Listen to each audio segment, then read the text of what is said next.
there we go.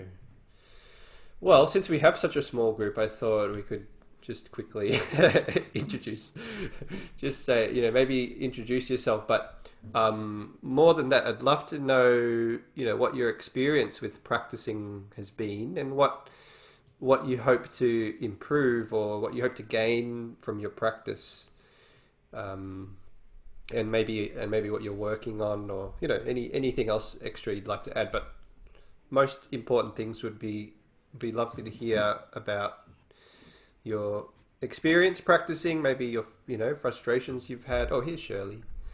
Some frustrations you've had, some joy you've had, and then yeah. So who would like Maybe to start? I can start. Joannes, yeah, and then a little bit about what you hope to gain, Yes. new things, yeah. Um, I think I'm familiar with the practice uh, possibilities, and I'm applying it Yeah. most of the time. Um, my frustration comes more from um, that some developments needs a long time, Mm. and when I practice, then I cannot always keep up, and I have too many different things to practice. Uh-huh. So I get a little bit dispersed in what to do. So then it gets confused. Okay. Yep. Very good. Very specific things. I'm taking some notes there because I can helps me to think about things a bit. So what do you hope to gain then? That you've sort of talked about what do you hope? What would your ideal practice look like? Um, maybe I would like to know how many times you reshuffle your practice routine because your level is changing, your ideas are changing. Okay. And I would like to know um, when I feel I am stuck because the development is going very slow and I need to practice something different, then I have fear to forget what I practice, for example, speed, or for example, independence of my fingers, or so that is a little bit a concern, let's say. Okay. Yep. That's okay. That's great.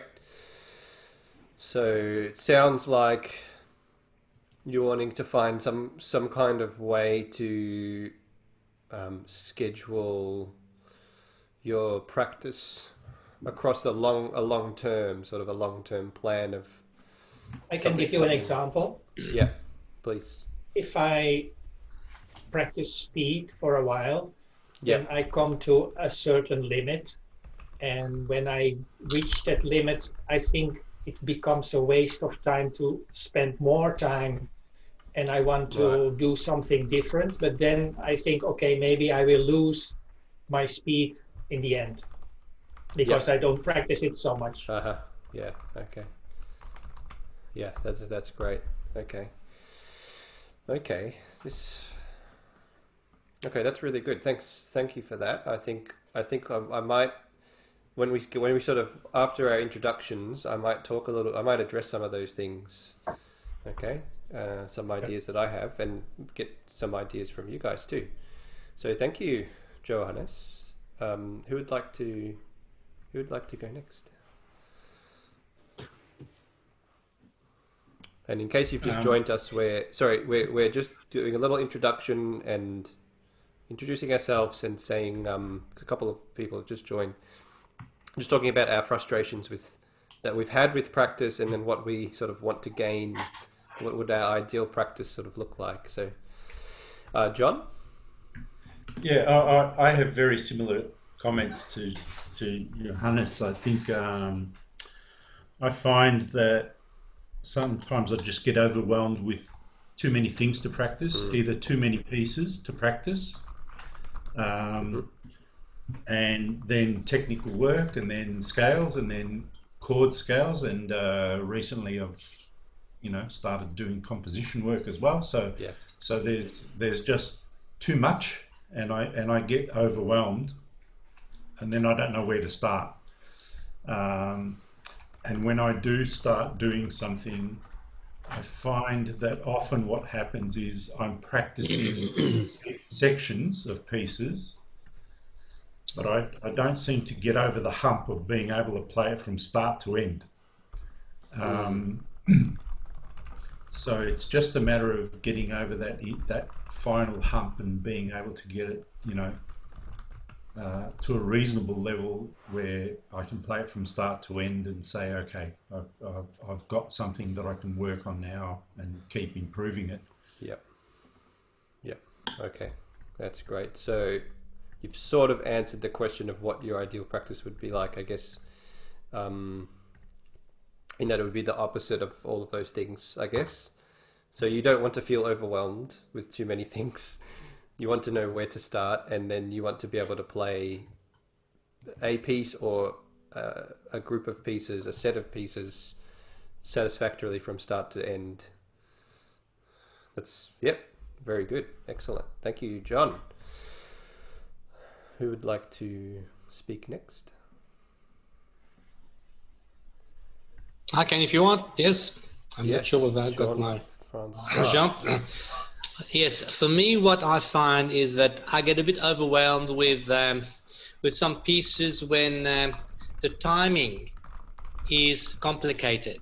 So as soon as I hit a difficult part of the piece in terms of timing, I thought, well, it's too hard. I jump to another piece. Okay. Yep.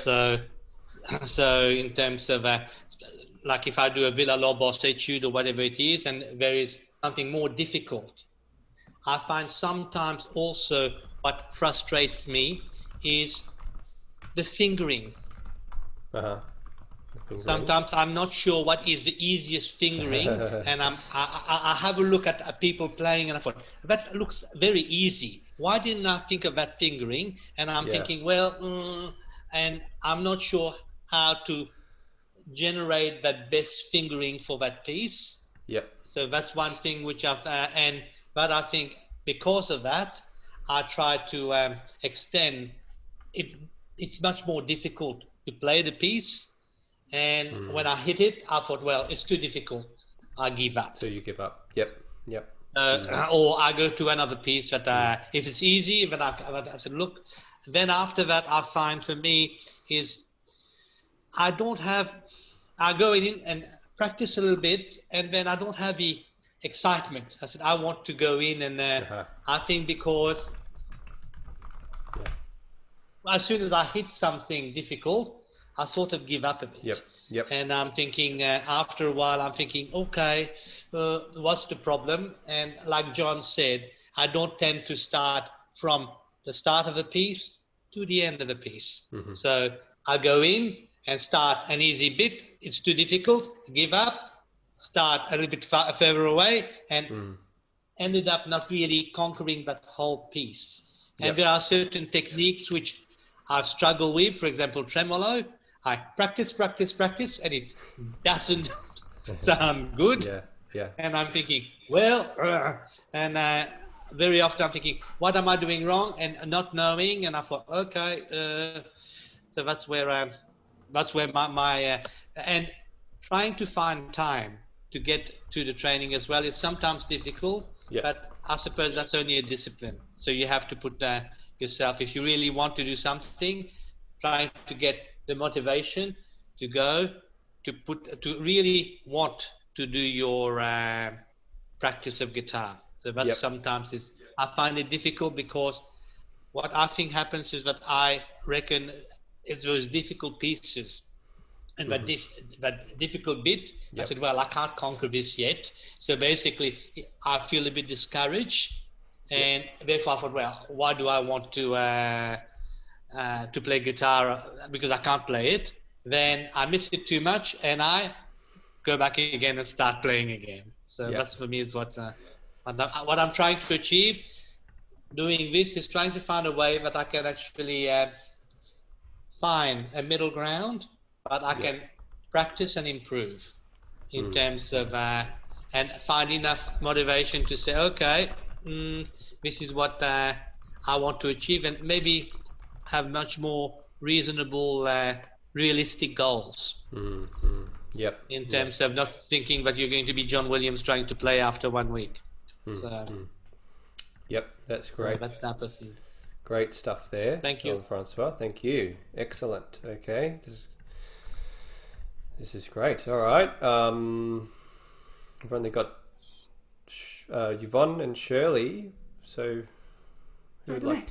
Yvonne, yes, please. Yeah, I think I struggle a bit with getting a practice routine going. I always have good intentions and sort of set my plan out, and then I don't know what it is. It's sort of like, you know, you start, and then how do you actually go from practicing bits into like being able to play the full piece? I think I just practice and then jump to actually playing the piece because the middle is missing.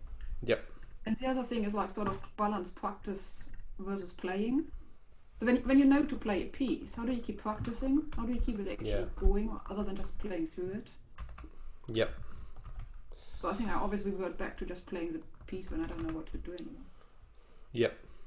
Okay. So you start, excuse me, you start a routine. You maybe even write down everything that you're wanting to practice, but then you find yourself departing away from that. Yeah. And the bit is sort of like what you talked about on Tuesday. And what's the next step? Do I just play the piece, or how do I actually do I play a big sort of bigger chunks? How do I go from like playing sort of practice a little bits to being able to really develop the piece? And it's good that this is coming up with multiple people, so it's something I can focus a bit more on today. And then the idea of practicing versus performing. Especially with old pieces. Yeah, especially old pieces. Okay, great. Fantastic, very good. Thank you, Yvonne. We have someone new who's just come in. Welcome, Deb. Thank you. So, Deb, we're just finishing off talking about... everyone's just done a quick introduction and talked about what they've been struggling with, what they've been frustrated with in practicing, and then what they hope to improve, what an ideal practice would be like. So maybe we'll get Shirley to do that, and then Deb, you'll finish us off. Just if you don't mind. So Shirley, please, you want to go next? Yes, one of my frustrations on the harp is trying to get the left and right hand to have the right timing. Timing, another one here. Yep. Quite challenging. If it's a very simple left hand, then it's not such a drama. But if once the left hand starts becoming complex, and I found this in the composition course, that I initially wrote complex left hands for the harp, and I've simplified them down. Yep. But I would like to be able to do more complex left hands. Okay. So timing, especially with the left hand, you could say the accompaniment. That's the timing. I mean, the timing can be challenging. Yeah. And I mean, I practice regularly. I have time each day when I practice. Sometimes I achieve what I want to. Sometimes I don't. It depends on what else is going on. Yep. Okay. But I don't let it worry me. Good. Because I don't want practice to be stressful. It's just simply getting the hands working together. Yeah. Okay. And do you have any difficulties like playing through an entire piece from start to finish, as many others have talked about? It depends on the piece entirely. Yep. What happens to me sometimes is I find myself lost in the music because I can play a lot of it without looking at the music even, and then I forget the next bit. Then I've got to find where I am, which is very awkward. Yeah, it's that middle ground between when something's memorized and when it's not. Is that what you mean? It's like you've half memorized something, Yes, so you play yes. for a while, and then you lose track of where you are, and you need to refer back to the score, and then you don't know where you are in the score. So then, yeah. Yeah, I generally improvise until I find where I am. Yeah, that's a good strategy. Yeah. But Okay. I'd love to be able to memorize pieces more easily. Yep. Mm-hmm. Okay. Excellent. Very good. Thank you, Shirley. And Deb, if you could, if you don't mind. I don't know why I'm Okay. not an image here, Daniel. Can you Yeah, see let me these? see. And why can't I pin your video? Where have you Took me gone forever here? to get onto Zoom. Sorry. That's why I'm Oh, no waiting. worries. Yeah.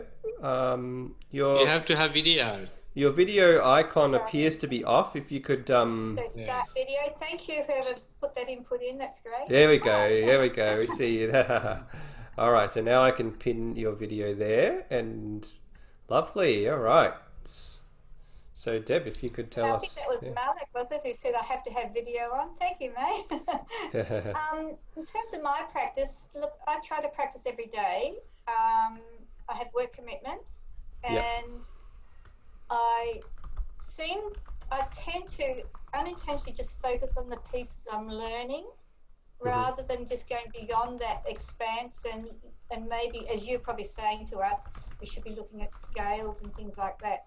But when I'm actually practicing, I do think in terms of chords and scales and what's going on in the music. But I just feel I should be progressing a lot more than what I am, and I do judge myself very down. Yeah. That might be a female trait, I don't know, but I tend to do that, and I think I should be doing better.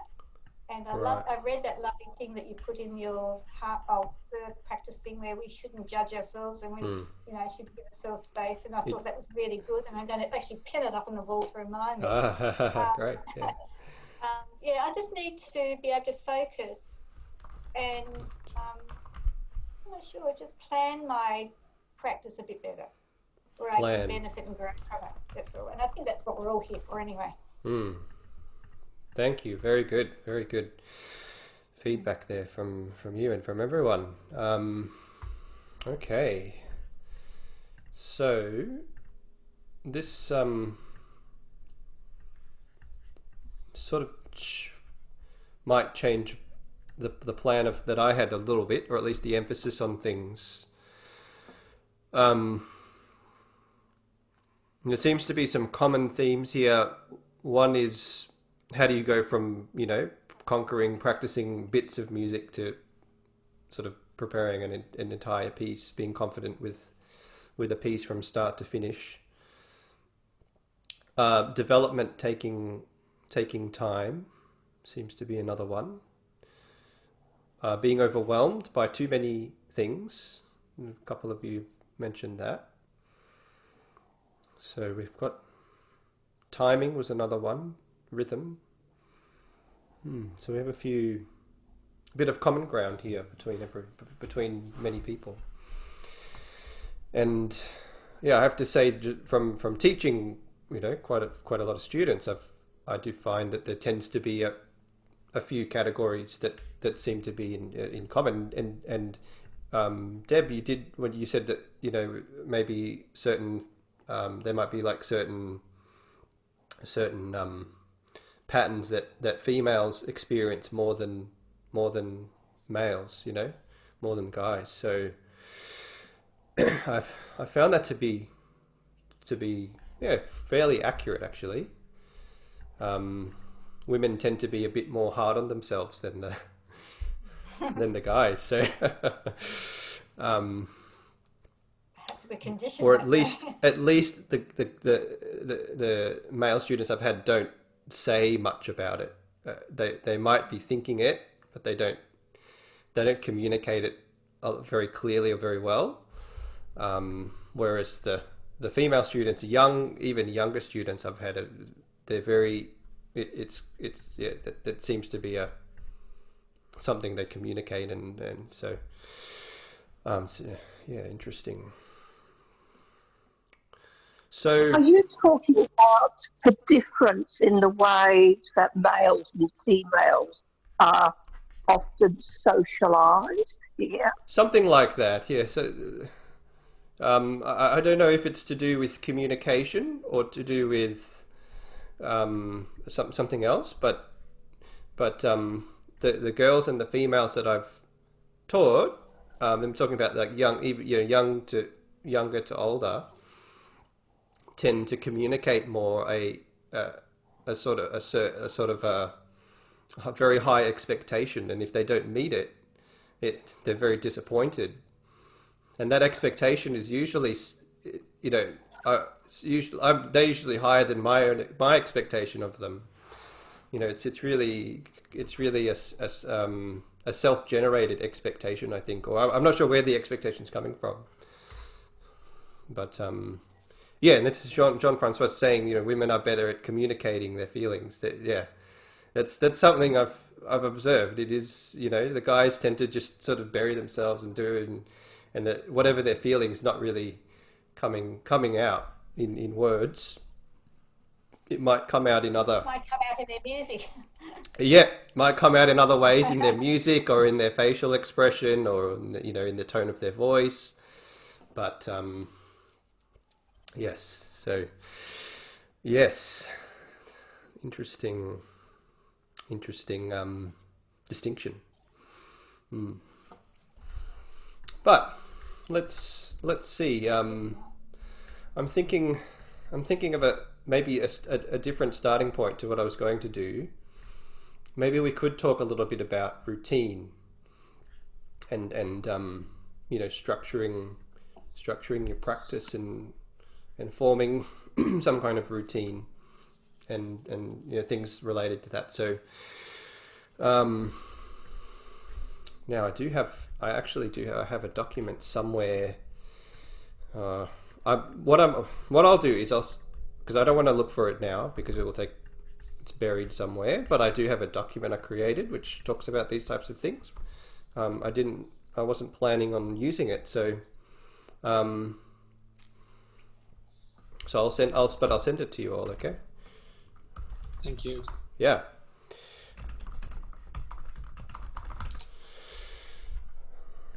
So when it comes to routine, I like to think about a few categories of what I'm going to practice. And if you read my email today, I said, what we practice isn't the most important thing. I think how we practice is the most important thing. We should be able to practice an open E string, and I think the ideal practicing musician should be able to practice anything on the instrument and enjoy it and gain some benefit from it, but there is still an element of what we practice. Still, it is important. So something I like to do is a few categories. So the first category are basic, very, very basic exercises to begin. Yeah, it might sound obvious, but it's I think a very fundamental part of a good routine is to start off with some really basic. I'm talking about open strings, maybe just the most basic, left hand exercises. There's lots of exercises out there, so it's hard to give you specifics, but just on a general level, very, very basic. You could say maybe warm up exercises, for example, and trying to refine whatever you're doing to your absolute best ability. So if you're playing an open string and you're hearing a little bit of scratchiness, from one of your nails, make sure you smooth out the nail and address that. Don't let that kind of slide, because then when you start playing a piece, that's going to continue. So yeah, part one of a routine, I think, very, very basic exercises. And then, excuse me, I think part two. What would be, Oh yeah, sorry. Daniel, what would be the minimal time that you would sort of say, allocate myself to that and then moving on? Like, to people that are time restricted, Yeah. and still benefit from the whole practice routine. Yeah, good, very good question. I would say maybe sort of depends on things a little bit, but 10 to 15 minutes would be good, I think. Yeah, 10 to 15 minutes.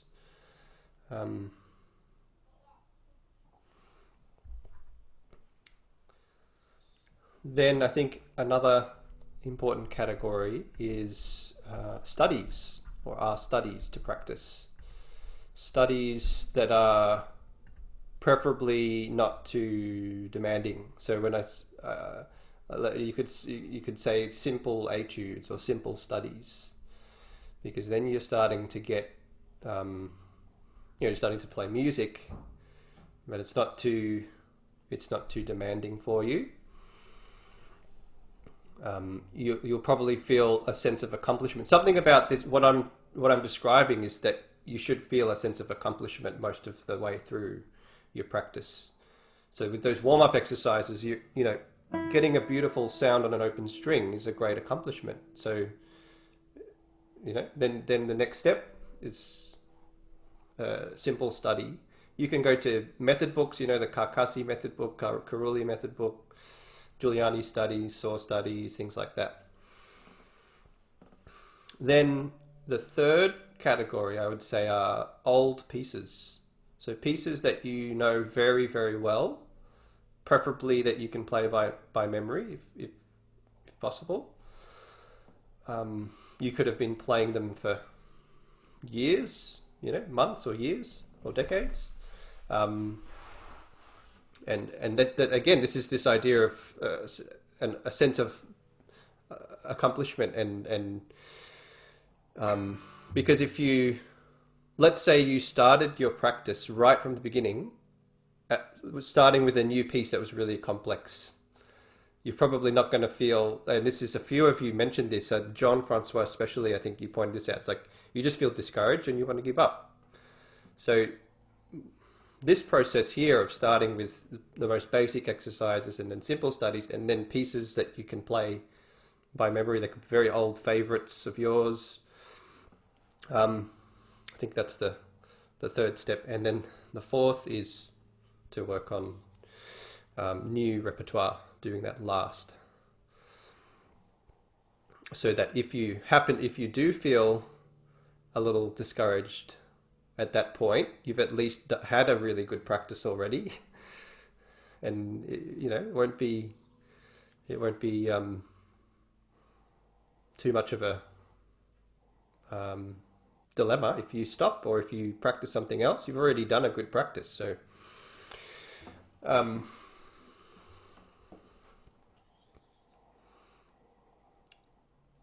then I think some tools that you want to have in your practice room. One is a mirror. A mirror is really important because you can observe a lot about yourself.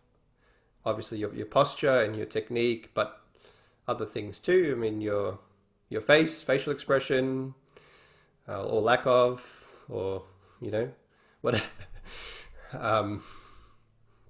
But yeah, a mirror can reveal a lot.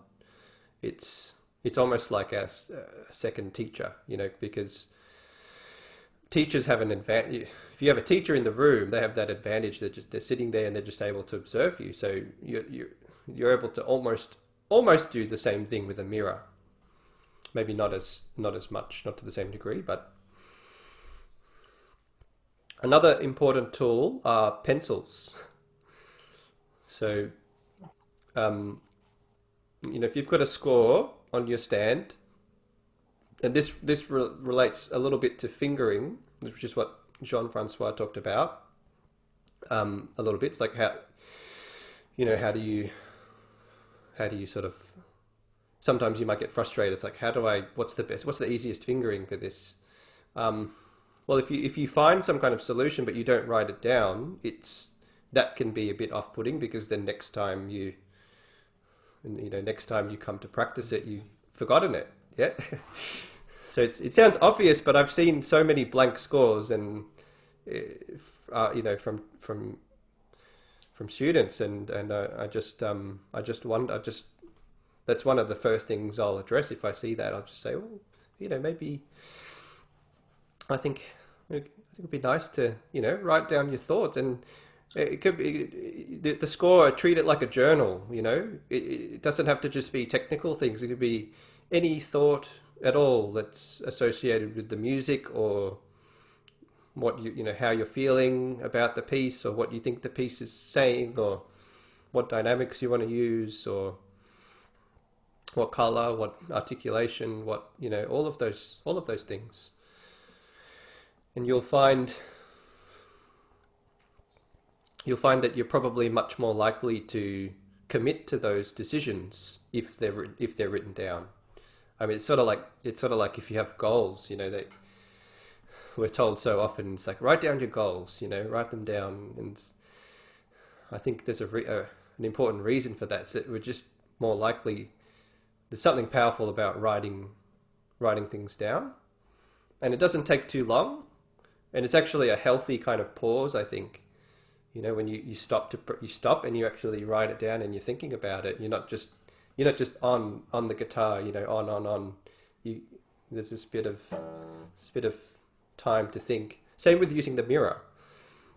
You know, if you're practicing without the mirror, you're probably just you're tempted to be buried in here, right? But with the mirror, you might stop for a second and, you know, check something, and stop and check. And I've got a mirror over there, so. I have a question. Yes, please. When you start a new piece, would it be better or not better to analyze the music first? Or is it not so much important that you, when you practice, that you think, okay, now I need to know how the structure is, or how this dominant, or, you know, that you have more in-depth insight in how it is structured? Mm-hmm. That's a great question. It might depend a little bit on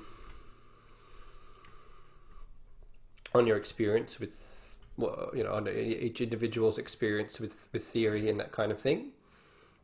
I'd say, I think a general study of a piece is really good. So just things like, how many sections are there? What keys are the sections in? Maybe, you know, how long are the phrases? That's probably enough as an initial study of the piece, especially the form. It's really helpful to just know this, where are the sections in this piece? And then maybe you could describe a little bit what's just a very general, I guess a general analysis is quite helpful, but sometimes maybe if you go too in depth before hearing anything, it might get a bit too intellectual, perhaps. So maybe before you get into the nitty gritty analysis, like, you know, if you're like studying every chord and all of that kind of thing, that might be better while you're practicing, you know, as you're practicing the piece, I think. Yeah. Thank you. So good question though. Yeah, thank you. Yeah. So we talked about, the routine there. So the warm-up exercises, the easy studies, old pieces and new pieces, and then mirror, tools that you want to have: mirror, pencils.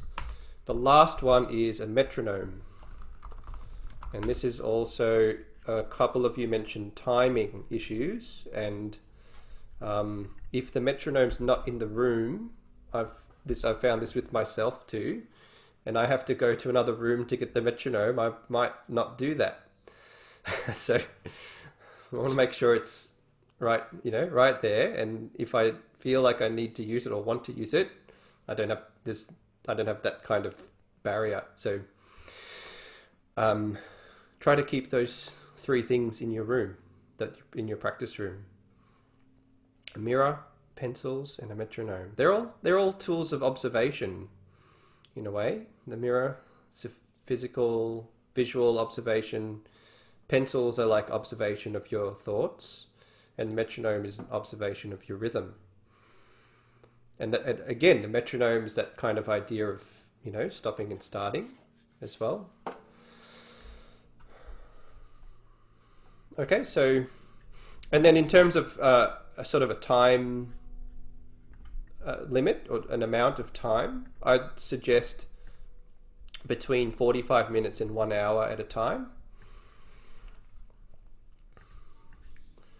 45 minutes can be pretty good, because you can sort of do a 45-minute and then 15-minute break, and then 45 minutes, 15-minute break. So having a break period is really important. And then I usually, at least when I was practicing a lot, I was using a timer. And a timer is very helpful too, because when you press that button and then the timer goes bing, it's like that's your time. Your time's precious when you hear that, right? And you have to, it sort of helps you to make the most of it. So I guess we should add that to the tools, actually. Metronome, the mirror, pencils, metronome, and a timer. Luckily now, sort of all of those can be available just on one device. I mean, if your scores are on an iPad, then you could have the metronome, the timer, the mirror as being the iPad screen, and the pencil being, you can annotate on the score. That could be all done on one device. There was a time when I used to, like when I was a teenager, I had a kitchen timer, a metronome, pencils, and an actual mirror, like all these. So technology has made some things easier, but then at the same time, there is danger in the distractions that it can lead to as well. And then so it should be 45 minutes to an hour.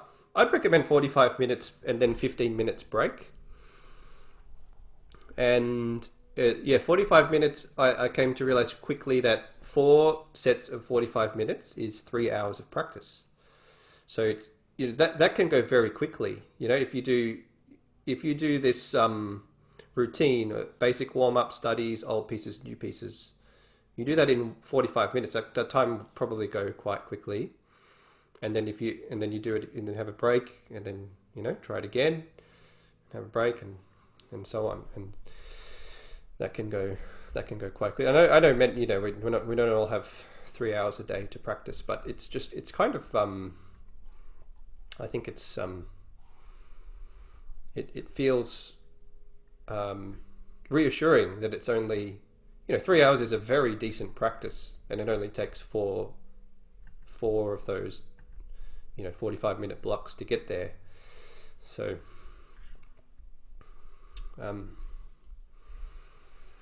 and Dan, quick question. So yeah. you're suggesting that at each of those 45 minutes you do those 4 things. You do basic exercises, studies, old pieces, new pieces. Yes. I mean, I don't want to be too rigid about it, but I think you might want to include at least a mixture of those things. Yeah. So probably the most important one to include in all of them is the warm-up. To spend, and I mean, it doesn't have to be the same amount of time each time. Maybe one 45-minute session, you might spend the whole session, or you might spend most of it warming up. If you're practicing for 3 hours a day, your ratios can change a little bit. because you have more time to cover more ground. But I would suggest, I think mixing it up a little bit can help. So putting that warm up into every practice session, I think, can be really useful, because you address the foundations. You put yourself in a good starting place for everything else to follow. But I guess what I'm suggesting with those four parts there is that you do that every day.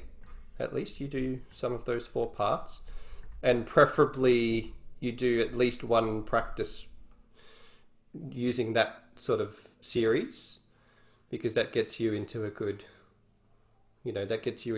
sort of flow. But I don't think you need to, if you're practicing multiple hours a day, I don't think you need to do each practice session with the same model. I'm being a bit vague, because like composition, there's got to be some flexibility in there as well. But if you want to be just like with composition, with your model piece, if you don't want as much freedom, if you want more, if you find limitations helpful, then you could just stick with that plan. But practicing is sort of like an art in itself, and sometimes you'll feel like if you're enjoying something, maybe you just want to keep practicing that for a little bit longer. And it's a bit difficult to say exactly how to, but if you just keep that in mind, just keep those 4 things in mind. I guess it's if you feel discouraged, if you're feeling a little frustrated, then you could move on. You could move to one of the other categories. Can I ask a question? Yes, Shirley. Now, how do you manage when you are playing more than one instrument? Like, we had the meeting of the banjo group on Zoom on Wednesday, so I had to do some banjo practice. And then I've got the meeting of the harp group coming up, so obviously I do the harp practice. Got the meeting of the ukulele group coming up as well. How do you play multiple instruments? I don't, so I can't really give you advice from my own experience. Does anyone else play multiple instruments? Have been able to manage? No. Maybe a suggestion, Shirley, is that you try to devote one practice session a day to each instrument. So if you do 45 minutes guitar, 45 minutes of harp, 45 minutes of banjo, how does that? I don't actually play guitar apart from a couple of chords. Okay. So, well, if you wanted to, you could add guitar in, but if not, just 45 minutes of whatever instrument. So you're adding complexity to the situation, are you now? Sorry, I'm stirring you. What's your current? How do you navigate that, playing different instruments? I find it challenging. Harp is my main instrument, and the banjo group, the others, they're a lot of fun, so I love that. I have lots of fun with the ukulele. Mm-hmm. The recorder's a bit more serious. Mm-hmm. Oh, recorder's another one. Okay, bass recorder. Look, I guess I can play a few instruments, but none of them well. You know what I mean? Well, do you practice each instrument every day? No, I practice the harp every day, mm-hmm. and I practice one of the others as well. Okay. So if you have three instruments and you have time in the day, you could try to practice each one for 45 minutes each day. Yeah, I guess I could. because I think the daily practice is really, there's something to that. If you leave one instrument for a few days, you don't practice it, then, I mean, it's the same with, even if you play one instrument, if you don't practice for a day or two, you kind of lose a little bit of momentum. So maybe give that a try. But also, I find that if I do say one thing on the harp, then I try to do it on the banjo, then the ukulele, Mm-hmm. which is also quite a lot of fun.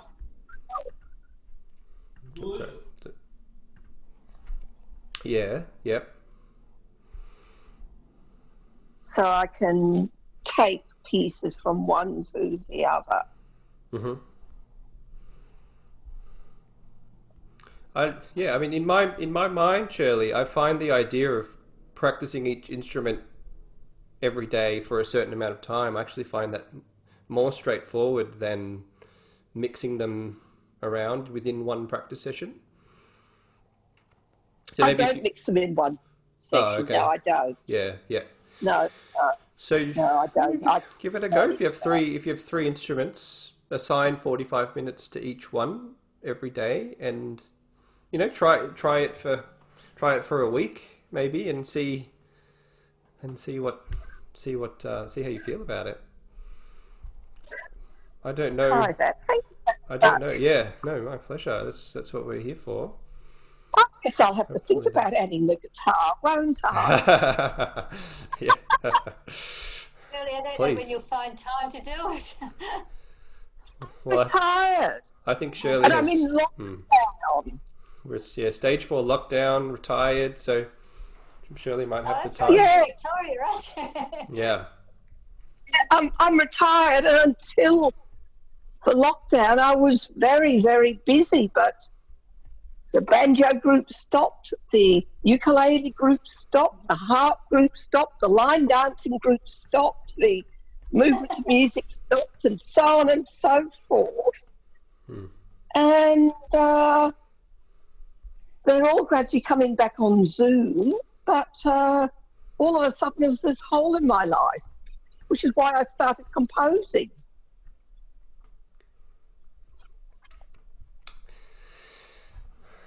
Thank you, Shirley. So Jean-Francois, you play piano as well. So how do you get by with two instruments? We'll have to unmute. Could you unmute yourself, please? I basically allocate time for guitar and time for piano. So yep. I have my guitar and morning guitar, piano evening, or vice versa. Well, that's nice. That's nice. Yeah. Okay. So Shirley, maybe you could do a similar thing. You could set certain times of the day for certain instruments as well, perhaps. Yeah. But that's I think it's a matter when you play more than one instrument. I think it's a matter of discipline. Yes. Even with one instrument, I think. One instrument. It's a matter of discipline too. But yeah, I can't. With multiple, I can't even fathom that. So good on you two for playing multiple instruments. I came from a family where my father played guitar, harmonica, and a mandolin, and my brother learnt mandolin and guitar, and I learnt recorder. And I used to pinch my brother's mandolin when he wasn't looking and muck around on it. So there was always multiple instruments. Yeah, I see. Yeah. And maybe one final thought here, because Jean-Francois in the comments mentioned listening to the piece that you're playing. I think that's also important. Listening, I think, is very important. But if I can just encourage you not to listen to guitarists, that's the thing, right? Because it's very limited. Well, let's say not to listen only to guitarists, because music guitar music is almost always inspired by other forms, other genres, other instrumentations. So you really expand your ears and your sense of musical style when you listen to piano music, orchestral music. No. I meant, and Daniel, when you pick up a new piece, Yeah. and I like to listen to that piece played by a professional. It helps me with the timing. Oh, to for see how sure. it's Yeah. played. So So that's what it's I meant. Not listening only. Yeah. That's a separate sort of more specific thing. That was, I think, Yeah. Joannes was finding a bit of a problem. I said, for me, if I go sometimes on YouTube and put the music on, and when I listen to it, it helps me Definitely. decipher some of the difficult way that the piece progresses, and sometimes that helps with attacking the piece. Yeah, for Some sure. difficult pieces, I find it's easier. Yep. I agree with that. I'm very lucky in that the harp group I play with, when we have our meetings, the musical director always makes us a recording of how it's meant to sound. Mm-hmm. And I just find that so helpful. Yeah. And then he suggests other things we could look at on YouTube, not necessarily harp, other instruments as well. Yeah. But just on the topic of listening, if we go, I think it is very helpful if you're learning a piece to listen to the piece being played. If you can find a recording, that's I think that's great. But listening as a practice in itself, I think, is also important, and preferably, I find it really helpful to listen while reading a score along. So it's very easy today to go online and find, Beethoven's Fifth Symphony, find the score and actually read along as the music's playing. I find that I can just concentrate better, and I pick up on a lot of details when I'm reading the score along as well. So consider adding that into your day. I mean, it's fine too to just listen to the music while you're doing something as well. But I think the more focused your listening is, probably the more you'll get out of it. So okay, so there's something that took a little while there, but hopefully those points will help you a little bit, especially in that structure. And I'll send you a document that I made that outlines things a little bit. So maybe we can get stuck into the practice methods, although it has been about an hour, so you'll feel like a couple of minutes break, maybe. You get a cup of coffee. You got Joannes, Yes, fill we up can that do big that. cup again. Yeah, let's take a couple minutes, and then we'll get stuck into the practice methods. Okay.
Okay, maybe if we can start making our way back,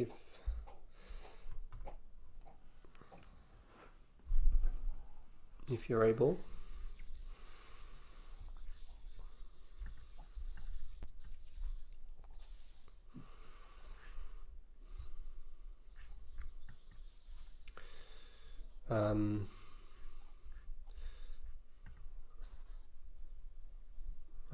I think most of us were here on Tuesday. Deb, were you here on Tuesday as well?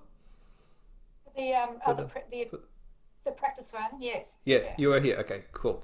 Yeah. So I think it was just John then who wasn't, but I think all of us that are here were on that. Yeah. Most of us here were there. Yeah, it's just John that wasn't. So what I'll do is just a really quick recap and maybe an update on some of what we talked about on Tuesday. Now let me just get the I'm just going to mute everyone here so we have some, there we go, just to get rid of the noises. Okay, so most of you were here on Tuesday. We started off with method number 1 on divide and conquer, and now a lot of you, or some of you, said today that you were asking how can you go beyond this, from practicing the small chunks to the larger piece from start to finish. My suggestion is apply this method and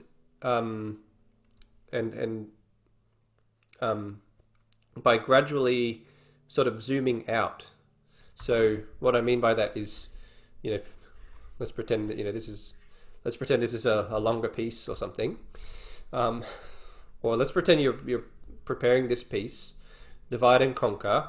You zoom in, right? You might be doing 1 bar or half a bar or 1 beat or whatever it is, and then you zoom out to maybe 1 line, and then you zoom out to 2 lines, and then the 3 lines. It might be useful, again, the idea of knowing the form of your piece, knowing how many sections there are. So maybe that's another level of divide and conquer, maybe practicing 1 section of a piece and just working on that section, and then maybe working on the other section, and then depending on how many sections there are, knowing if one of those sections repeats or not. So you could apply divide and conquer on a larger scale, essentially, and that might help you. I mean, I don't know if that sounds too obvious, but you're sort of going from the really small scale, 1 bar or 2 bars or 4 bars, and then you're trying to get to the large scale, which is the whole piece. So you sort of have to incrementally, I think, build that up. Or you could think of it the other way and incrementally build it down. So you've got the entire piece, then you've got the sections, maybe 2 or 3 sections, and then from there you've got the phrases or the lines, and then the bars. So that's one aspect there that hopefully, just another way of applying this idea of divide and conquer that will hopefully help you when preparing an entire piece from start to finish. Okay. The whole point of divide and conquer really is that you're making progress. So that's this sentence here. It's better to make a lot of progress on a little material than little progress on a lot. So if you're practicing the 1 section, you want to make sure you're feeling some kind of progress with it, or if it's a line or 2 lines or whatever it is.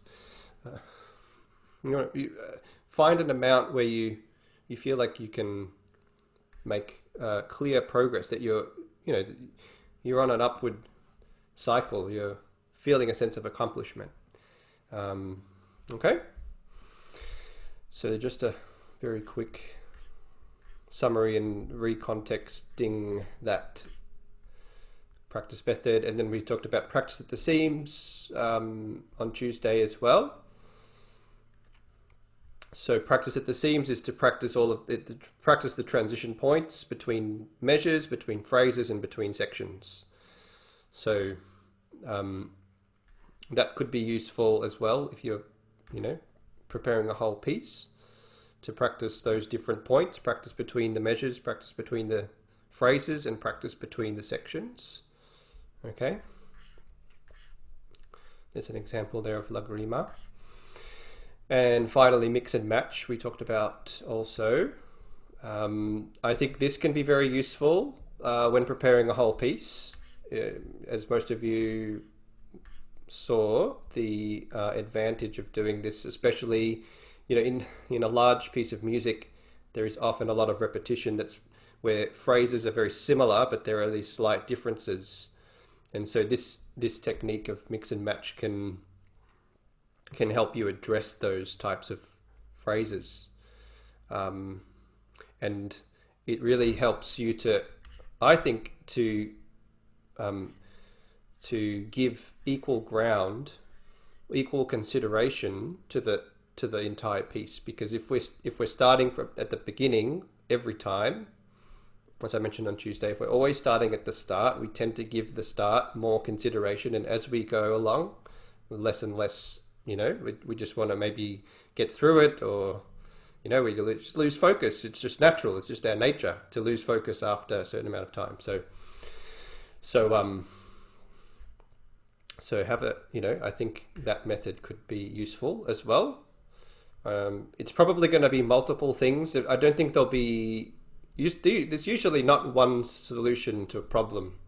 It's especially I don't want to call it a problem, but memorizing a piece of music is a pretty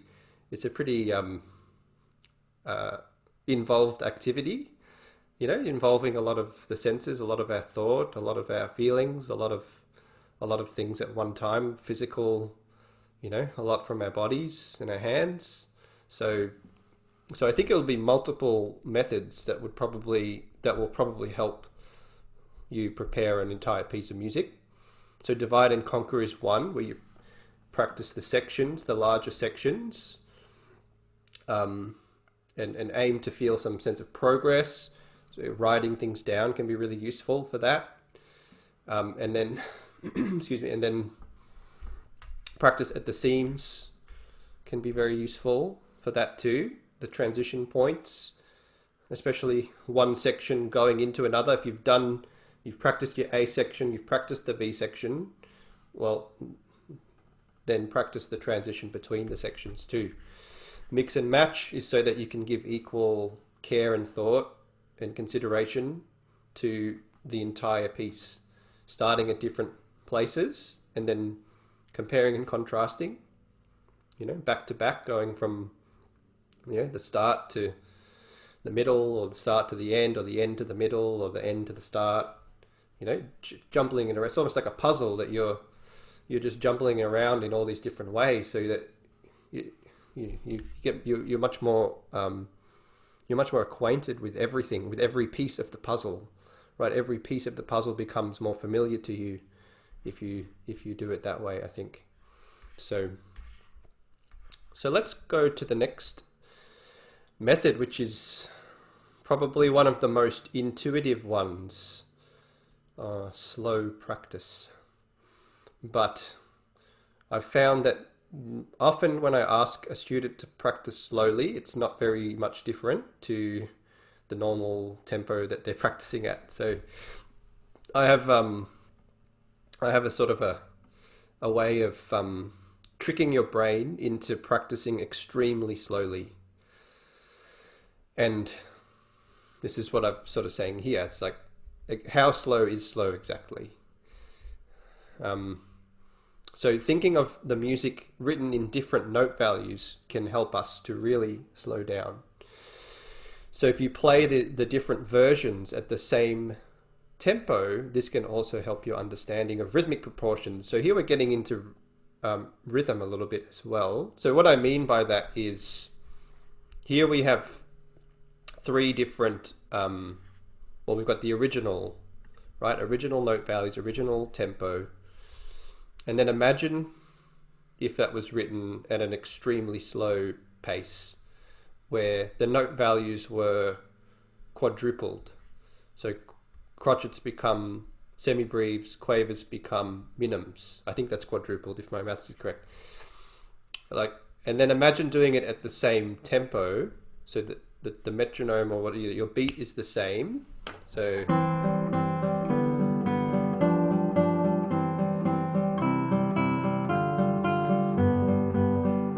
now extremely slow.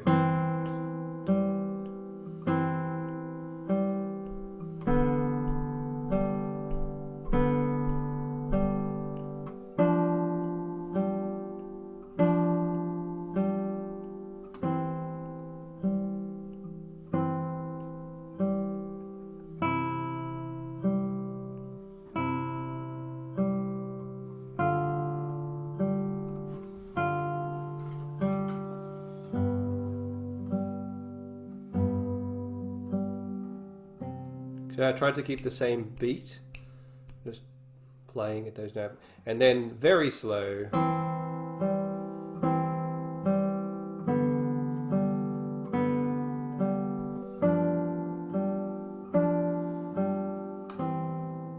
Okay, and so on. Original tempo.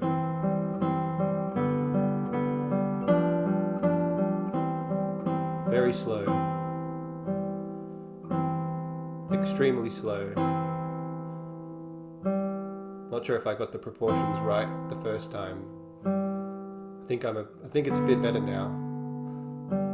So we have 1, 2, 3, 4, 1, 2, 3, 4. Right, then we go extremely slow. 1, 2, 3, 4. Yeah, and then very slow. 1, 2, 3, 4. Okay, hopefully that's making sense there. I don't think it's so what I'm doing there by trying to keep the same tempo, changing the note values, is quite challenging rhythmically to especially if you're not using a metronome. It's a real test of your inner beat. Yeah. So that's the first. There are a couple of other focus things to focus on here, but I think first, if we can get into the fundamentals of this type of slow practice, where we're changing the note values, and you don't have to write it out. You can just imagine, just in your mind, imagine. Just say, okay, let's imagine that these are whole notes and these are crotchets, or whatever. Half notes. Imagine these are. Let me use the English. These are minims and these are crotchets. Okay, how would you play it if it was written with those note values? And then imagine if these were semibreves and these were minims. How would you play? That's what this one is. How would you play that? And then trying to swap between the different versions, the different rates, whilst keeping the same tempo as well. That's sort of another part to it. Step one is really is really the imagination part. Imagining it written in like crazy slow note values, right? Imagine the piece is written this way. It will change. It will probably change because the eye is quite powerful in how we perceive the music. It will probably change how slowly you'll play something. So who would like to demonstrate a little bit? Anyone have a little passage or a phrase to, and we'll try and get you to play as slowly as we can. Yeah, I can do. Joannes, okay, cool. One moment, I can fetch my guitar. Get your guitar, no worries. I'll get you all ready here.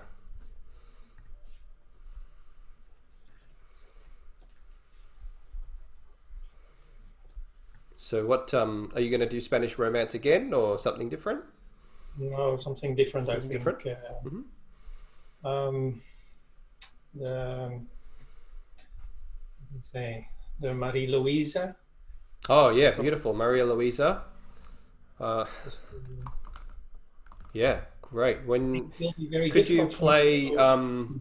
Maybe do you want to just play like the first 4 bars? Just the first 4 bars? Yeah. Yes, Great, but thank you. Maybe I will try to do the normal tempo. normal and tempo then try to- first. Yeah. And then what I'd like you to do is play it slow, like what Yes. you normally think of as slow. Yes, Okay? Yeah, great. yes. Thank you.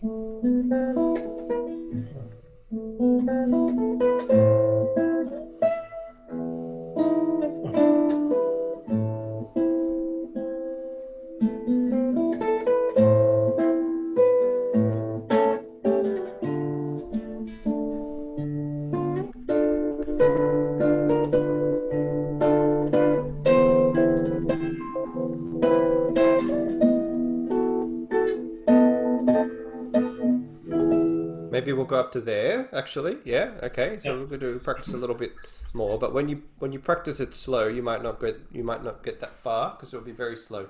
But could you now play it what you normally, if you were going to practice slow, what would that sort of sound like?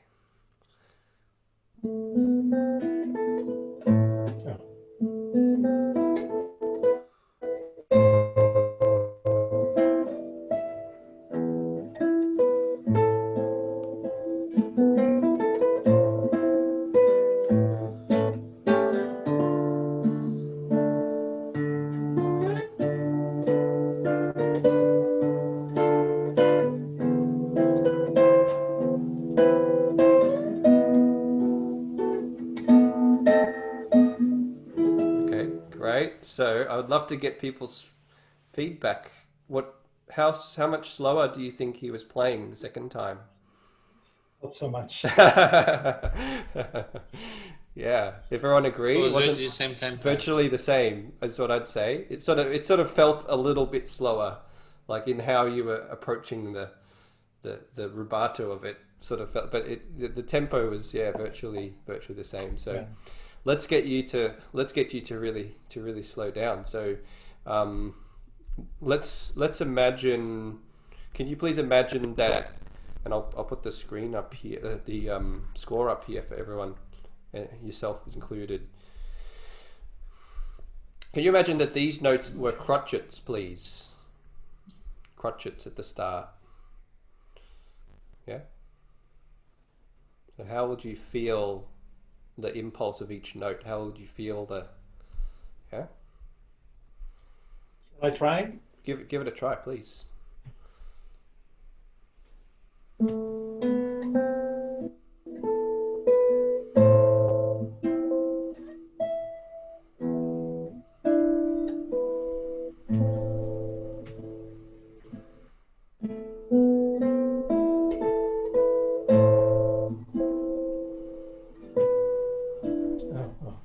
I get. That's I get okay. lost. That's great. That's good. We got an idea. We got a sense. What did people think that time? Did it start to sound a bit slower now? Little bit. A little bit slower. Started. Yes. Yeah, I think it sounded a little bit slower. Yeah. Definitely noticeable. Definitely noticeable. Okay. Okay. The challenge is, when you're playing it that slowly, the challenge is when you go from, you're imagining these are crotchets, so these would be like minims. So each one would be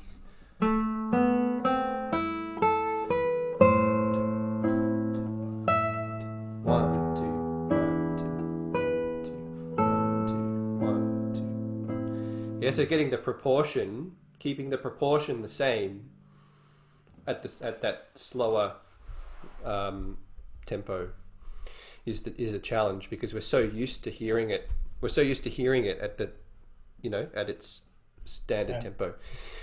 Let's see what happens if you imagine that these are all minims or half notes. Okay, so that means when you get to here, these are like whole notes or semibreves. So you're imagining that this is written out, you know, that note is worth 2 beats. This beat is worth 4 beats. That's worth 4 beats. That's worth 4 beats. We'll give that a...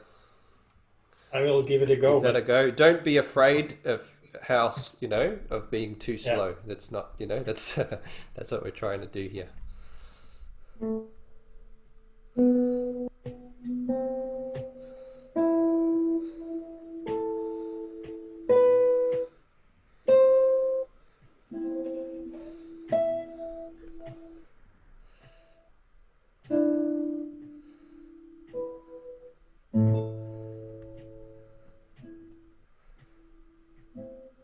Very difficult. Yes.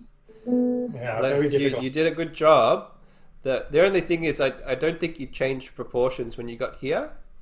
I think you kept these at the same proportion. Yeah, I feel it, but it's... You can just, I mean, the way you could think about it, so you got to count each one here with 4 beats.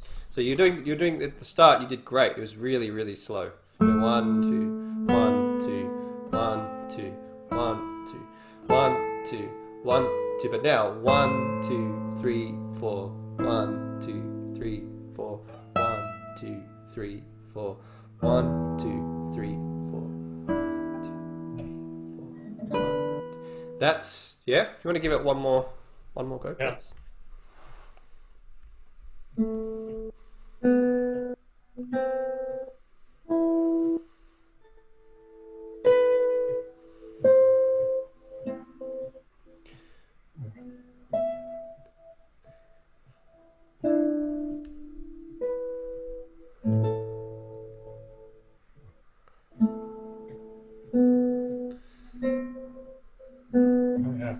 Okay. I'm not such a good reader, and I have to do it by memory, and it's more difficult for me. Yeah, that's okay. You did a good job. Some of those you did, I think you played as minims, but the proportion's still the same. There, if you can, and this is great, also for working on our rhythm too. And yeah, Jean-Francois pointing out it would be even harder with the metronome. That's true, because the metronome doesn't give you any slack. You know, it doesn't. You know, it's if you're off, you're off when you use the metronome. So, but you definitely showed us a very big difference very quickly there. You actually played slow, and this is the thing. We all know that slow practice is important. It is important to practice slowly, but how often have we actually practiced slowly? And I find slow practice can do some wonders, because just like this recurring theme of thoughtfulness and consideration to what we're doing. When you practice slowly, you can really think a lot about what you're doing. Yeah. So very well done. Very good. Thank you. So, Joannes, the challenge I have for you is not to do this now, but in your own practice, is to practice entire sections or maybe even the whole piece at one of those slower rates, and see if you can, what your concentration is like, and because that can also help you when it comes to preparing. This is, I'm saying this for everyone, when you're preparing a whole piece from start to finish, if you can play it at an extremely slow rate like that, you might find that increase in concentration very beneficial, because you really do have to concentrate. In some ways it's harder to play it that slowly than it is at a normal tempo, because the music breaks down. You lose a lot of references that you normally have. Your muscle memory feels very different. The sound is very different. Yeah. So, and Shirley, slowing down is a wonderful idea. It worked beautifully with Caroline's welcome. Yeah. Fantastic. So that's that is the first part of slow practice, or at least that's one part of it. Then there are some different things you can focus on. Maybe for today, I'd just like to mention this one, which is play and release, because it's it's a really important part of particularly our technique. Play and release. So when we slow down like that much, the amount that Joannes just did, you can probably imagine with that increased amount of time, you'll be able to let go of tension a lot more. So this idea of play and release after each note, basically, if you play this at tempo, this sort of feels like one sweep. What time are you there? Right? It sort of feels like one motion, one sweep. But when you slow it down, you've got, you play, you've got your right hand plucks the string, you release, and then you release the note, the second finger releases when you pluck the B, and then your finger that's plucked the B releases, and then you've got your C down, the finger that plucks the C relaxes after that, and then when you move to the next note, which is an E, then you release the first finger. So in between every single note, you have an opportunity to relax where you wouldn't normally have that opportunity. Well, at least you won't be able to feel that opportunity happening in real time. But here's the cool thing, is that if you do that at the slow tempo, it does train your movements to take any opportunity for relaxation they can. So even though this happens quite fast in real time, if you've trained your movements at that very slow rate to relax at every possible moment, then they'll continue to do so at a faster tempo as well. Yeah, does that make sense to everyone? So that's an idea I'd like to, maybe it would be good to get someone to, maybe Joannes, could you, because you just demonstrated this, it would be good to have someone, experience this. And could you play that this sort of first bar here, and at this rate, each note being a minimum, and can you try to release the tension? You'll have to think of both hands, right? So after you pluck a string, you've got an opportunity to relax, and then when you change from one note to another with the left hand, you've got an opportunity to relax there too. I might pin your video here. Yeah.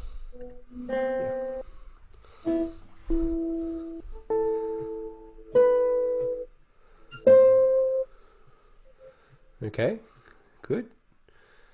Could you do that once again? I'd just like to watch your movements very carefully, please.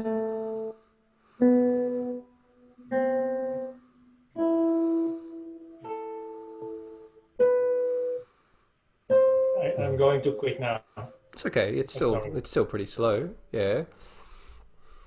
It would be good if I could see your right hand too. I can't quite see your right hand's sort of cut off from the camera. Is this better? Interesting. Yes, thank you. Is this better? Yes. Yep.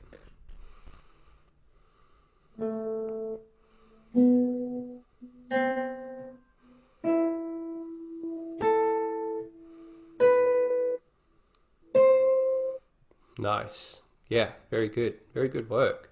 How does that feel? You sort of feeling anything from? Yeah.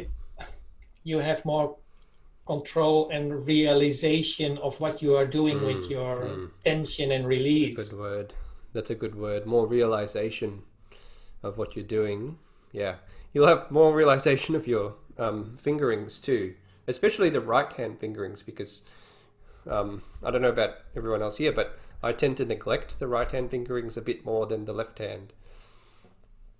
And I noticed that you ended that, and you might not normally do this, but you ended the last note with your I finger, which you might want to, change to your A finger. You might want to play the C with your A finger so that you can do, the thumb A and then the I am here, right? So that might be, I'm not sure if that was just because you're playing it, a single line and just a fragment of it, but it might be some, you might it was catch, deliberate. it was deliberate. Okay, so that will pose a little problem, if you're doing that and then you sort of, then the hand has to kind of, jump position a little bit. And I think you might find it easier to use the A finger and then just the I and M for the accompaniment in the middle there. The reason is to have a different tone or a sweeter tone. Oh, okay. So, well, yeah, that's totally up to you then. But it does reveal and it makes you realize what a bit more about what we're actually doing. So, thank you for demonstrating again. Okay, so there's slow practice. I would like to get through the methods first, and if we have time left over, maybe then we can talk about if anyone else would like to demonstrate using one of these methods. So the next one I'd like to talk about is looping. So successive repetitions of a small chunk at whatever tempo can produce extremely fast progress, but one danger is the issue of cruise control. We don't want to be switched off during our practice and just going through the motions. So some ways to avoid switching off while looping. Now, has anyone here tried this idea of looping, like taking you could say drilling, drilling a passage, which would be like...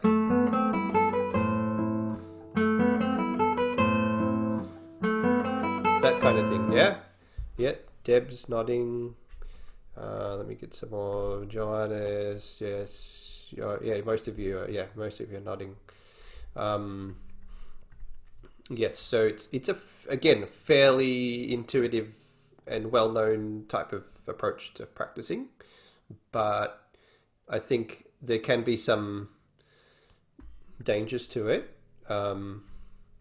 Maybe just like with slow practice, maybe we're not looping enough. Maybe we're not looping, doing enough repetitions. Maybe we're doing too many. Maybe we're not focusing on a specific goal for each particular loop. Maybe we're not changing the length of material that we loop, because that can be very useful. And maybe we're not pausing and evaluating how each loop went or loop session went. You can do this, on a few different levels. But does anyone have a passage that they'd like to loop?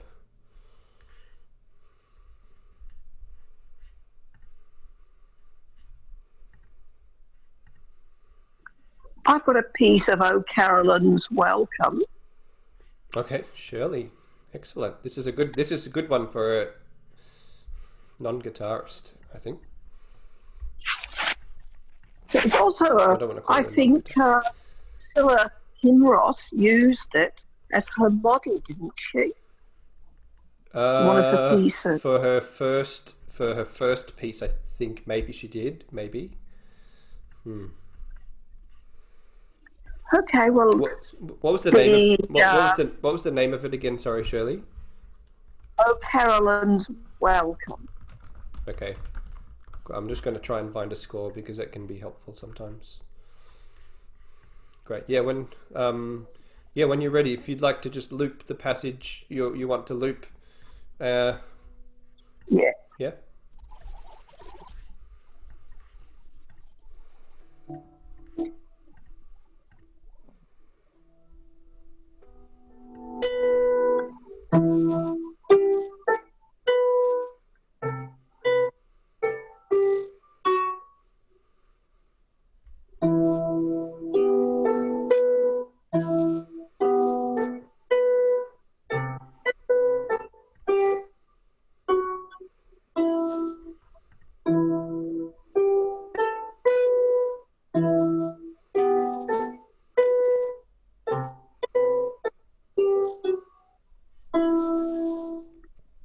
Okay, beautiful. So was that the first three or four bars? Bar, Yep, yep. first 3 bars. First three. I wasn't playing the pickup bar.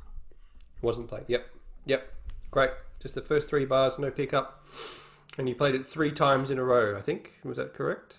Yes, that's right. 3 times, 3 bars, 3 times 3, yeah. It's a lovely, I'm sorry? it's a lovely little boat. That It one. is. It's beautiful, and it's beautiful to hear it on the harp. Thank you for that. It's lovely on the guitar. I've got a feeling Scylla might have played it on the guitar. Yeah. So what were you focusing on, Shirley, when you did those repetitions? Focusing on getting the left and right hand to work together. Okay, Because yeah. hand is fifth. It's E, B, E, B, then C, G. Yep. Okay, beautiful. So maybe I like the 3 times 3 idea.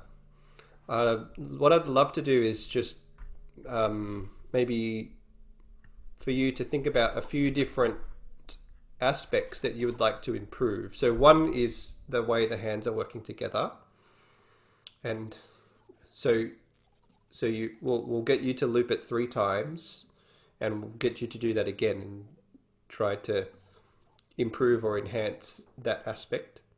Can you select 2 more? Is there anything else that you'd like to? There is in the second part. There is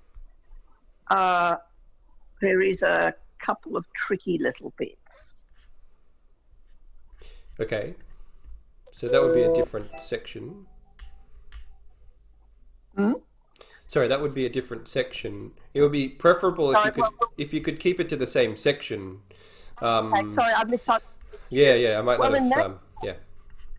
It has the da da in the second and third bar. It's got the da da, and then in the fourth bar it has a run, which is like this. Okay, just sticking with the same 3 bars. Is there that's right. Is there anything else that you would like to focus on to try and enhance or clarify? I slowed it right down before, and I found that was fantastic. Yes, getting it smoother.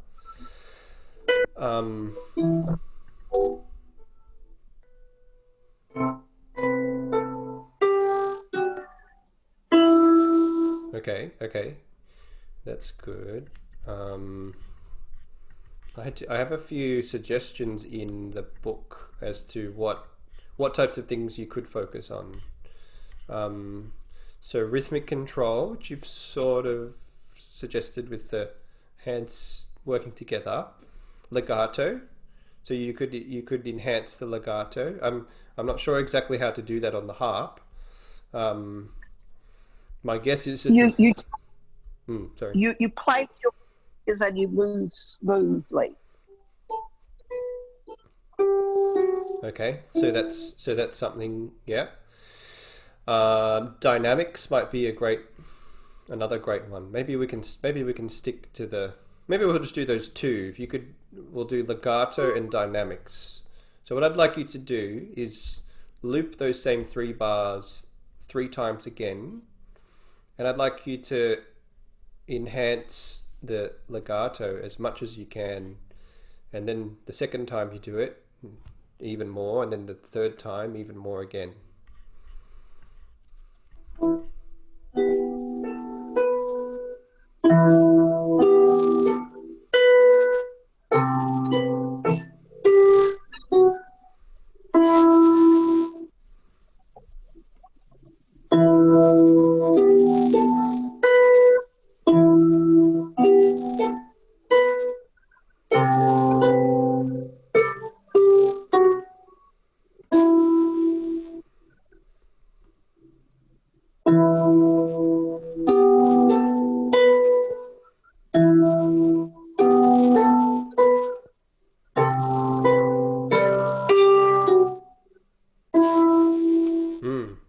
Beautiful. Maybe we'll just take a second there to see what people thought. Did people hear an improvement or Shirley, maybe we'll start with you. Did you feel that?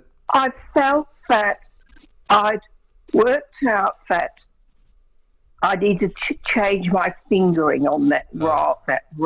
Instead of doing 1, 2, 3, 4 cross, I was better off doing 1, 2, 1, 2, 3. Wow! So you discovered that from just what you practiced in front of us. That's really great. That's a big revelation. Yeah, that's really good. I felt like the third time you played it, it was a lot smoother. It was a lot more legato the third time than the previous two. Did everyone agree? Yeah. Getting nods. Good. So that was great. So this is what looping allows us to do. It allows us to focus on something and really, get to know it very well and try to, because we're repeating it back to back, you can really, you've got a point of reference. You can really compare with what you've just done and try to enhance it even more. And 3 to 5 times is a pretty good number. If you're looping something like 10 times, I think it's too much, because you kind of max out and then you'll just plateau, or you'll just go downhill or get frustrated. I think 3 to 5 is a really good number. So Shirley, if you could demonstrate the same 3 bars again, this time I'd like you to focus on dynamics, please. And before you start with it, I guess you'll have to think about what do you want to do dynamically with these 3 bars before you start. I think they should be soft. All soft. Okay. All okay. Maybe the third louder. The third one's louder. Okay. So you've already made an important decision. This is what I would be writing down. If I had the score and stuff. So piano and then louder.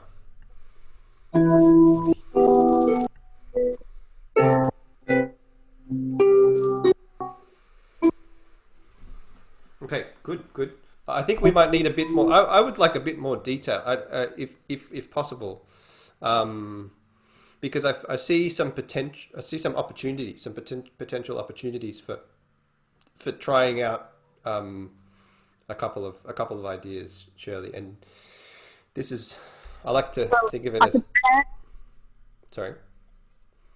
I could add, rather than doing this in the left hand, I could do this.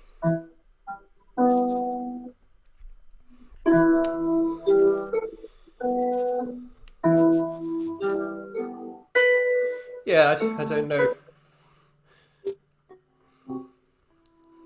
I don't think we need to maybe change the actual notes we're playing, but in terms of just how you could shape the phrasing with the dynamics.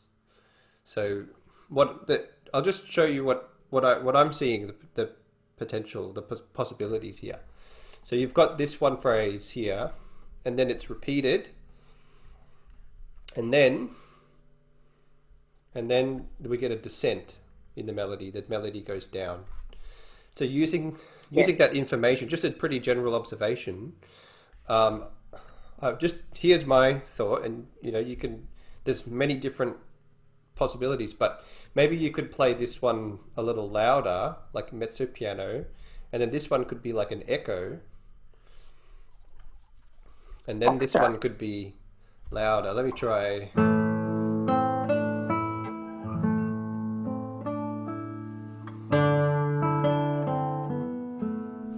And then here, because we have the descent, maybe a decrescendo, perhaps.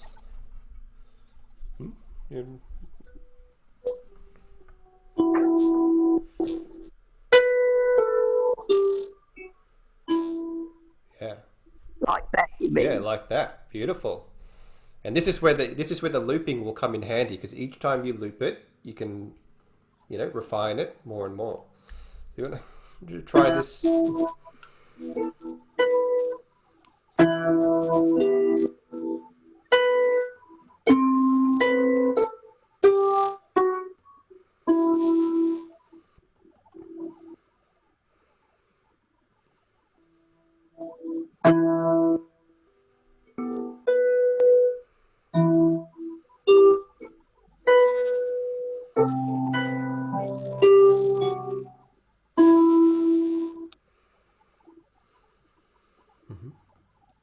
Was that 2 or 3?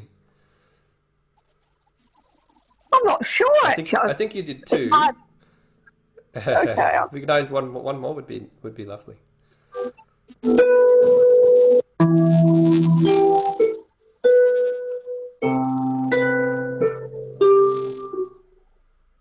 Ah, beautiful. Wow, that was great the third time. I really heard the echo and the decrescendo the third time compared to the first two. It was like you were sort of like figuring out, how do I do this? That's the sense that I got. And then the third time you were just able to execute it very, very clearly. Is that how you felt? Yes, Yeah, definitely. yeah. Did everyone else sort of hear that, feel that as well? Shirley, that was great. Yeah, yeah. So this is looping. It's like you're on a discovery, on a quest, on a discovery to find, how can I do some sort of effect or whatever it is, and then you're using those repetitions as a way to discover how. That was wonderful, and very, very, it adds a lot of subtlety to the playing. So you can imagine doing this process in, other places, and how much that can really define and sharpen and enhance the music. Not just the technical aspects, more importantly, the musical ones. So Yeah, it's excellent. so that was great. No, thank you. Very much. My pleasure. My pleasure. See, I think it's now someone else's turn. Yeah, let's go on to the final method that I wanted to talk about tonight is separate parts, or separate parts. I should say separate parts. And this is something that could be done on the harp very easily as well. But yeah, it would be it would be great to get someone new to demonstrate this. I think it speaks for itself. Basically, guitar music is usually made of different parts. Like it's like an ensemble piece condensed into one instrument. You might have a melody and an accompaniment. You might have multiple voices at once. You might have chords and a melody, whatever it might be. You might have an arpeggio underneath and a melody above, or vice versa. So guitar music is rarely ever just guitar music. It's almost always inspired by some form of ensemble music, like a string quartet, band, or orchestra. Knowing the stylistic background of the piece can help you know what parts are what. For example, if you're playing Bach, then it would be useful to listen to his cantatas, passions, and concertos. If playing Piazzolla, it'd be useful to listen to Piazzolla's band. I'll just Shirley there, sorry. So in any case, it's important to make the distinctions of the parts clear, and practicing them separately is the best method to do so. It also helps you internalize the piece on another level. The more parts there are in the piece, then the more difficult and sophisticated this process will be. Carcassi's Andantino is a pretty good starting point, because melody and accompaniment are fairly straightforward in terms of what's going on. So here I've used color to indicate, the top line with the stems up. And some of you who have done or are doing the composition course, you'll know, you've experienced this a little bit.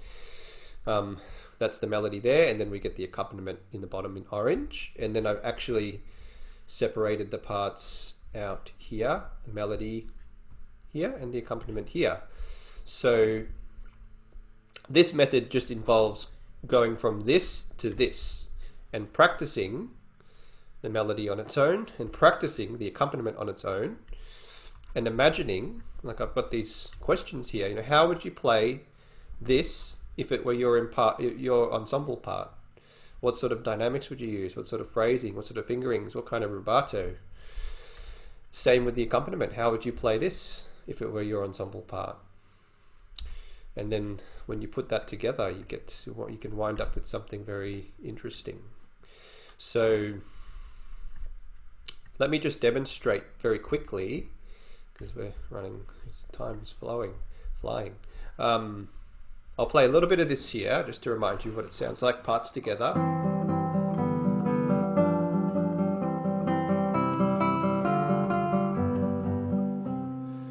Okay, let's listen to what the parts sound like separate. So I'll just do this first line of the melody.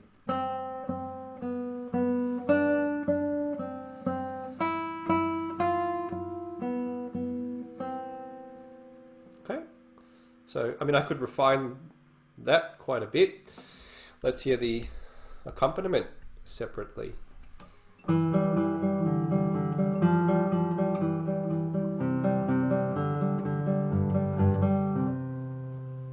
Okay, and let's hear them together again.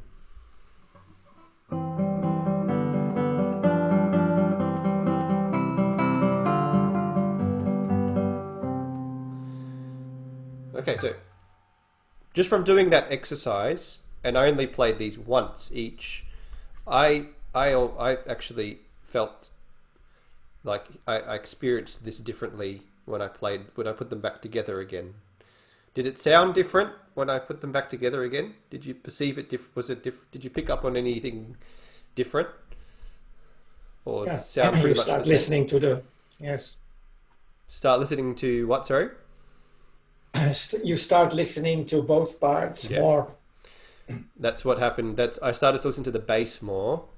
Yeah. We tend to be, and Shirley says it sounded different. Yeah, we tend to be melody oriented for some. I mean, I guess melodies it's very important, but sometimes we can neglect the bass. So that's one advantage.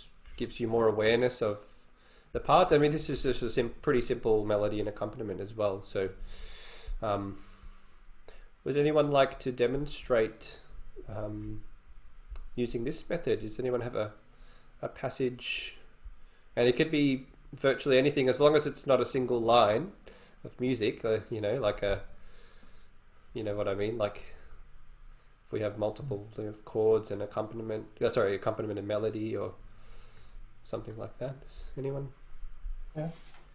I can maybe. Joannes again, or it'd be good to get someone else. I would like someone else. You'd like someone? I'll keep you on hold there, unless if no one else wants to. Anyone?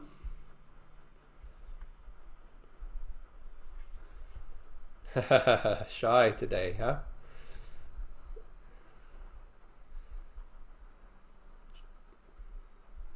Sean, was that your hand up, or were you? What does that mean? You're giving a pass? No, someone else? Well, John, I see you with your guitar. So, do you have anything, John? I'm just trying to play the melody of these few bars, and I'm finding it really hard just to play the melody. Yeah. I'm just playing the introduction to Lovelady's Incantation number 2.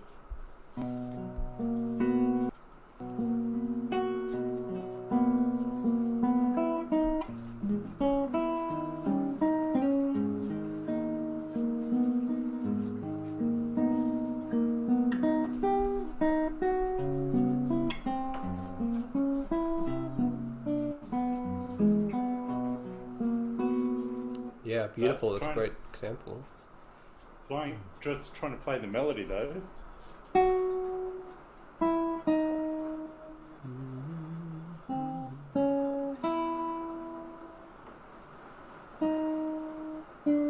It could help, John. It's very helpful to have the score. It's very difficult to do this by memory. It's much easier if you have the score. So I'd suggest. I don't have that up. I'm just trying to remember it. This, to everyone here, this process is a lot easier with the score. And I mean, also imagine doing the accompaniment on its own without the score is probably even more challenging. So, but that gives us, John, that was a great example. Give us a good idea of what the potential is there. It would be nice to hear that, but I also can't get. I don't know that. I don't think I have the score for that either.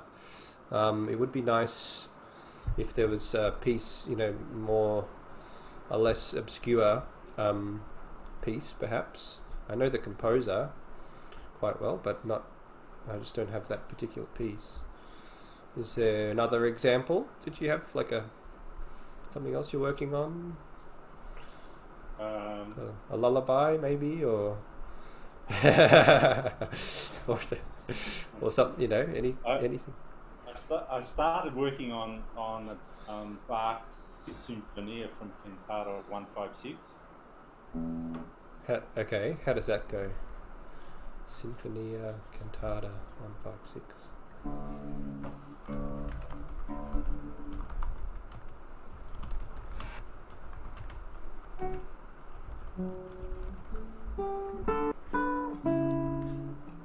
That one? Let me see if I can grab that.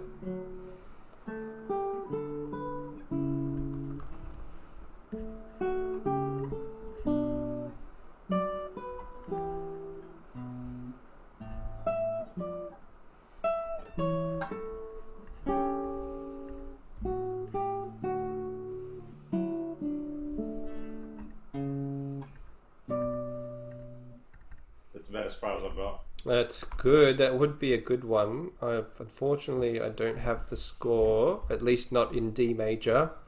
Found it in A major. This is the David Russell arrangement. David Russell arrangement. We could still use, even though it's in a different key, we could still use the. Yeah, you've got the score in front of you, though. Yeah. You've got your score in front of you, have you? No. It will be helpful. Okay, yeah, it'd be helpful to. I've got to find it. To demonstrate this. As you're doing that, I can sort of play this one here and just do.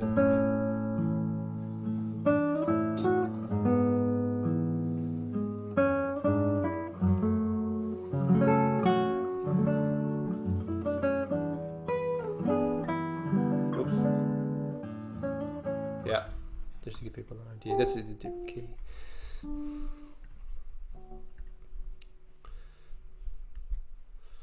Yeah. Could you play the melody on its own?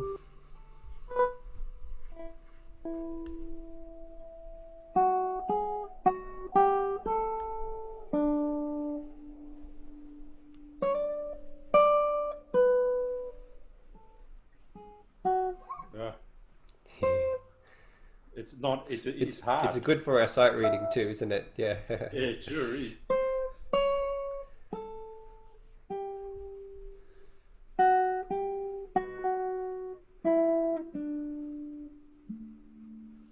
Maybe just up to there would be good. Yeah. For now. Yeah, that's like the first sort of phrase, I think.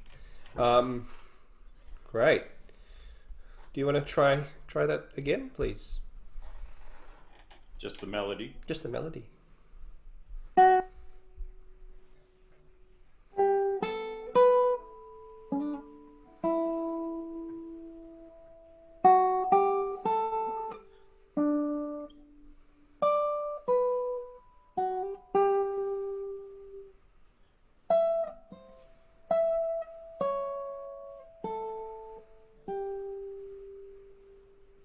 Nice. Okay. Beautiful. Beautiful.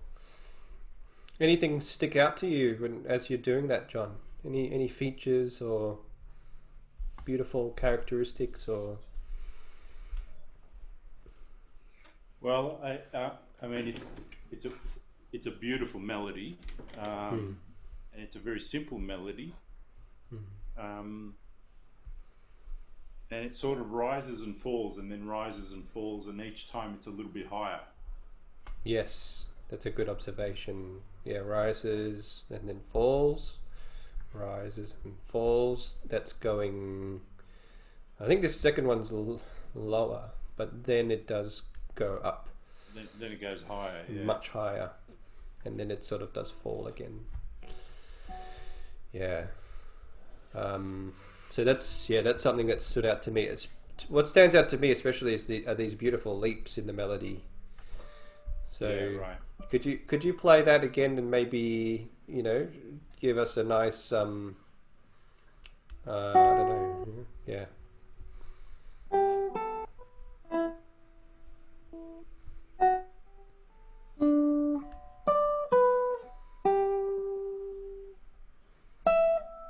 Yep. They're big jumps at the end. Yeah, big aren't they? jumps. Sorry.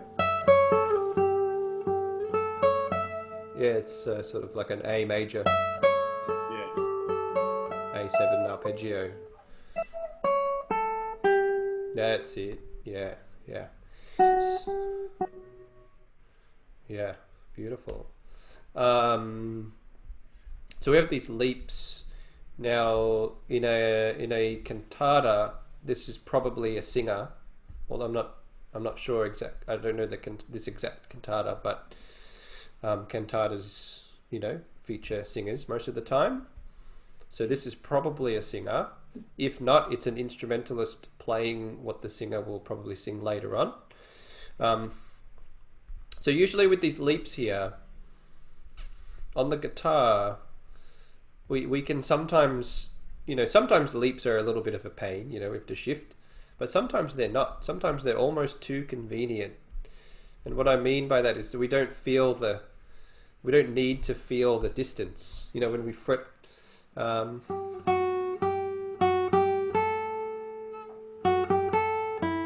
What's the first? Yeah, so it's B to E there, you're playing B to E, which is a fifth. So on the guitar, we can lay our fingers down and we can pluck the strings. And it's not much of an obstacle to just play a fifth. But a singer, a fifth is a bit more of a, it's a bit more of a range, and it will take that bit of extra time to do. So maybe just that little bit of extra time, but with those leaps, yeah. Right. You want to give that a go, please? Okay.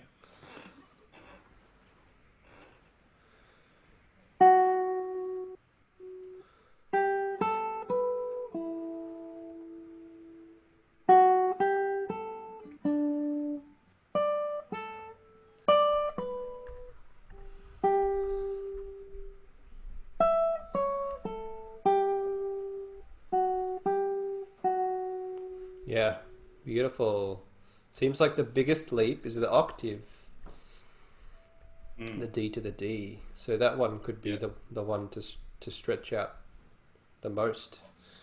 I mean, we could relate this to one of the other practice methods is actually singing, and this would be a beautiful example to try to sing, but it's not the most singable melody, but it would be a great.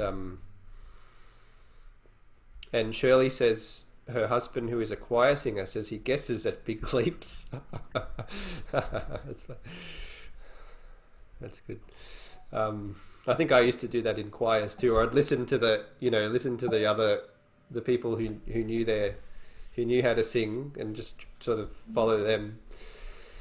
But yeah, you could sing that melody. I guess what I'm trying to do is like, how much, how far can you go? How deep can you go? How much can you get out of just playing that melody on its own? And the more beautiful the melody, the more there is to sort of dig and find. The other thing about this melody is that the long notes too. It's like, what are we going to do with those, especially on the guitar?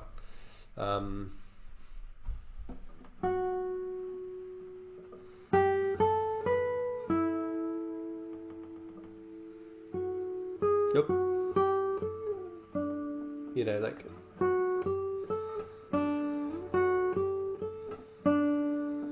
gonna bit of vibrato or try and Yeah. I mean, a singer would probably swell a little bit, but it's not something we can imagine swelling, but we can't. So yeah, could you play the? I know we're sort of starting to we're running out of time now, but it would be lovely to hear the accompaniment on its own. Oh man, Please. that's hard. That's actually very hard. I haven't done that.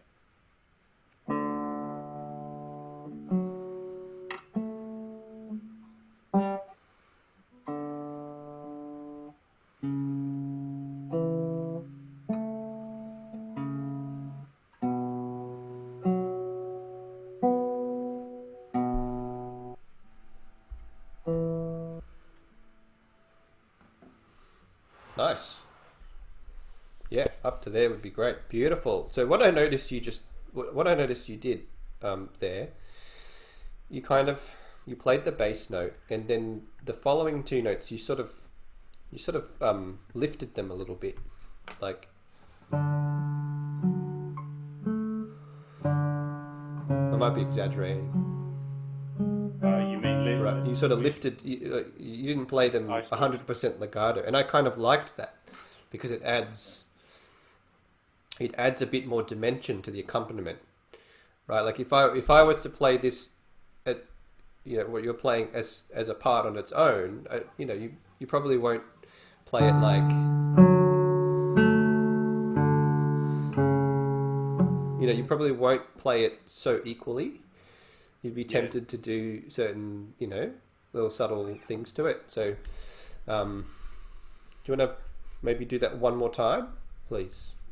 And play them as equally as. No. Do what you were doing. Maybe even more of it if you want to. You could just separate, just lift these notes a little bit. Bum, bum. I always hear the two middle notes. I always hear them as. It always sounds to me like they should be very, very, very quiet. Yes, very quiet. A little bit detached. A little, maybe if you want, a little quiet. Yep.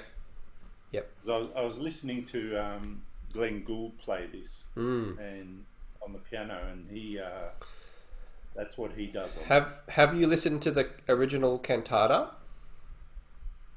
I haven't. It's probably that would probably be very, very, very revealing too. To do that, yeah.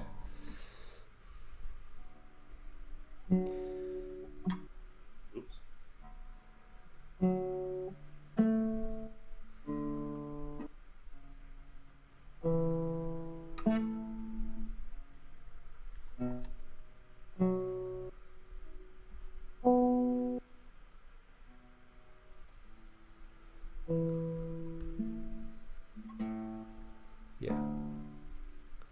Yeah, beautiful. You realize it's a pretty simple repeating pattern too, isn't it? He's just doing the same, like this kind of boom, bum, bum, bum, boom, bum, bum, bum, boom. It's very clever. Boom, bum, bum. Yeah. So, wonderful. Could you put the parts? Excuse me. Could you put the parts together for us? I know that you might have liked to have done that for a bit longer, separate. With the parts separate, but. Let's just hear it one more time together, please.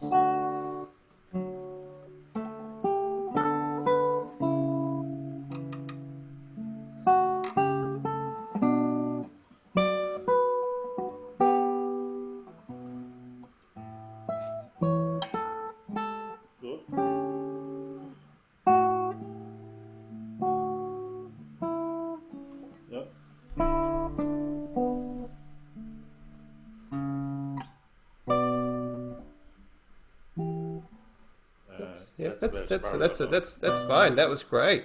Beautiful. That was wonderful. Especially the first bar. I felt there was. I was more aware of the accompaniment. Not that you were playing it louder, but I just heard more distinction between more interaction and interplay between the parts.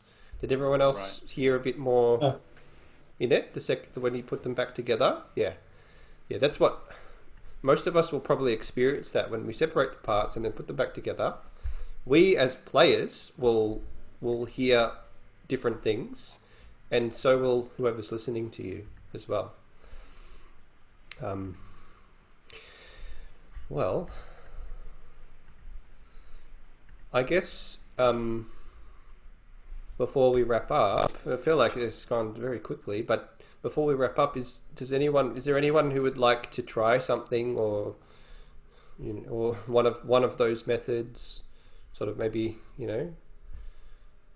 a quickish way, or anyone have any questions? Not for the moment. Not for the moment. I think we missed out hearing Deb and Yvonne and John Francois. Either three of you, is this something you'd like to try out before we? John Francois can't play. Okay, so Yvonne or Deb, is there something you'd like to, one of those methods that you'd like to try out, or are you happy to? I'll have a look at El Negrito, just doing the looping method. El Negrito, excellent. Okay, so.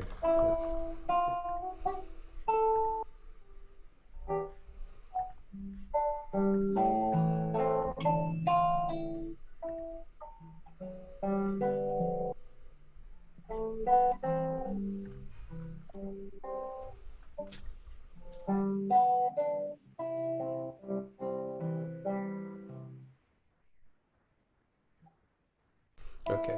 Yeah. Did you hear? Yes, beautiful. Yes, coming through very nicely. Beautiful. Maybe before you, so that was thank you for introducing us to that, playing it so beautifully. Maybe before you start to loop, it would be nice if you could maybe tell us what you would like to focus on. What would you like to sort of enhance as you loop? Well, I understand that there's areas in this piece where there's more, like in this part, that's loud, and then you get to the next phrase where it all becomes very soft, and it's just trying to control that softness. Okay, so dynamics.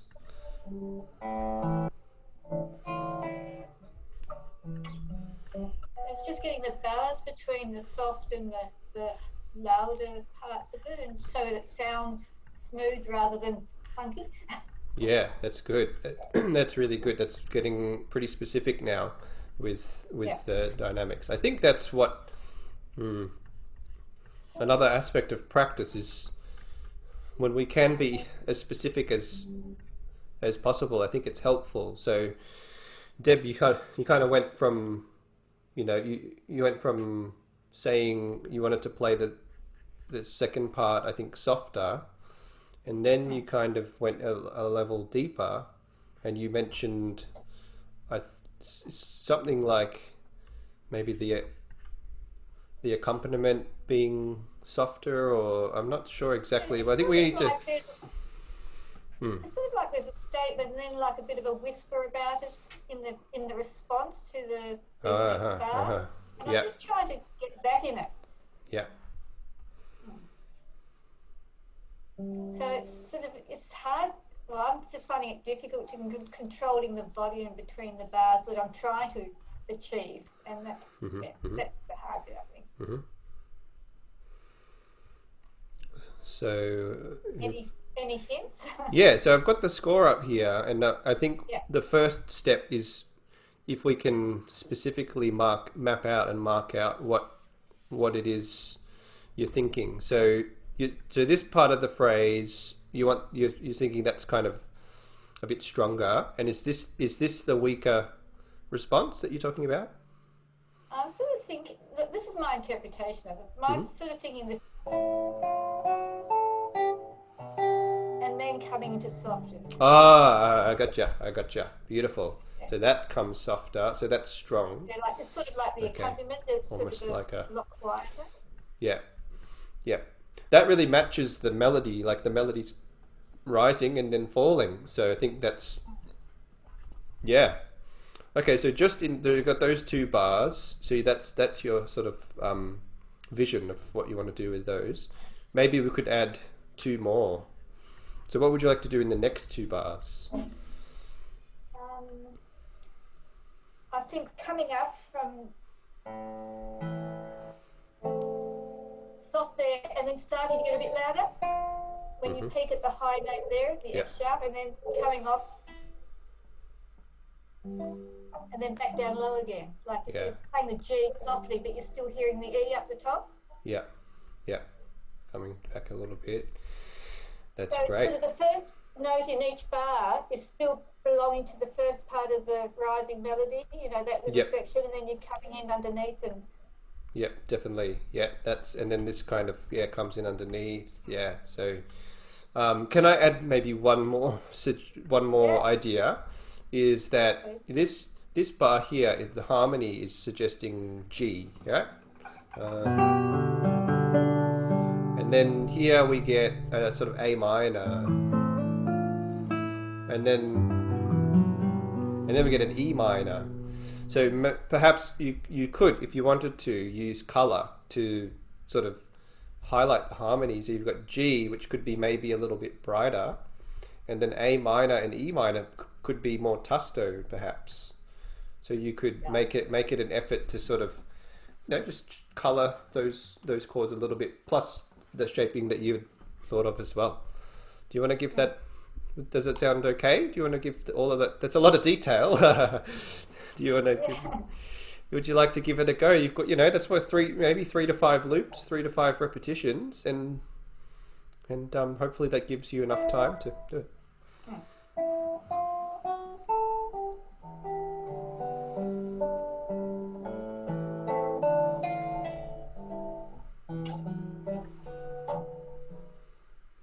Yep.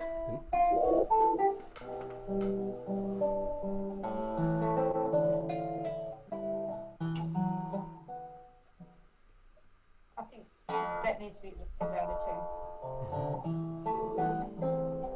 Yeah. Try not to be tempted yet to move on, if that's okay. Maybe because you've got maybe one more. Yeah, I did hear improvements the second time. It'd be nice. Can I ask you, do you glide up from F to F sharp or lift in place? Or what do you think? What do you think? I like the gliding, but I think that's just might even be a habit I'm doing, like I've got into, rather than... I like the gliding. That's how I feel it should go, but I don't know if it does go like that. No, I agree. I think... See, it sounds like when you separate, but as long as it's soft, but if you... Yep. Yeah.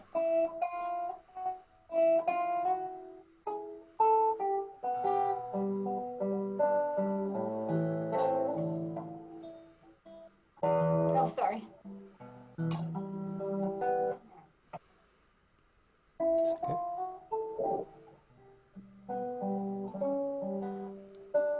I'm getting nervous now.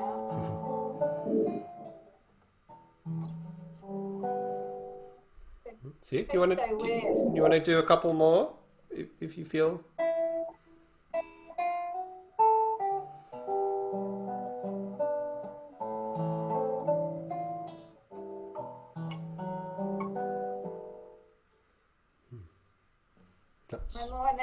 That was a good one. If you'd like to do one more, do you feel is that?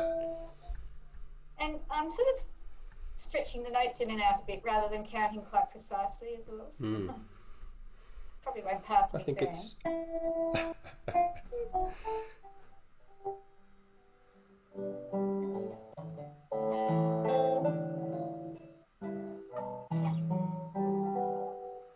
That's nice. That's great, Deb. I feel like you did make a lot of enhancements with the dynamics and the color as you kept looping it. It's definitely becoming and perhaps more fluidity as you kept on looping it. So, how did you feel about that? It's such a lovely piece. So it's, beautiful. Yeah, no, it's good. Yeah. So I think if you have those ideas that you had, you wanted to glide with the first finger. I think they're all worth writing into the music, and then looping, and that the idea that sometimes the word is drilling that's used. Like you're going to do a drill, that means you're going to repeat it a certain number of times, and the reason for doing that is twofold. One is to enhance it, is to make it as, to get those things happening to the best of your ability.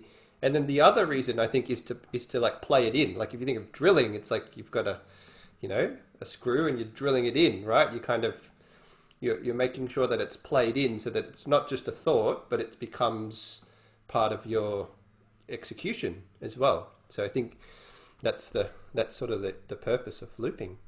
And both you and Shirley did a fantastic job, I think, of demonstrating what the potential for that is. I heard, but in both of you, each time you repeated, there's something that got a little bit more, thoughtful, a little bit more enhanced, a little bit clearer. The intention was clearer, the execution was clearer. So, did everyone else feel? Yeah, did everyone else hear some developments there with Deb's? Yeah, repetitions? Definitely, yeah, for sure. So,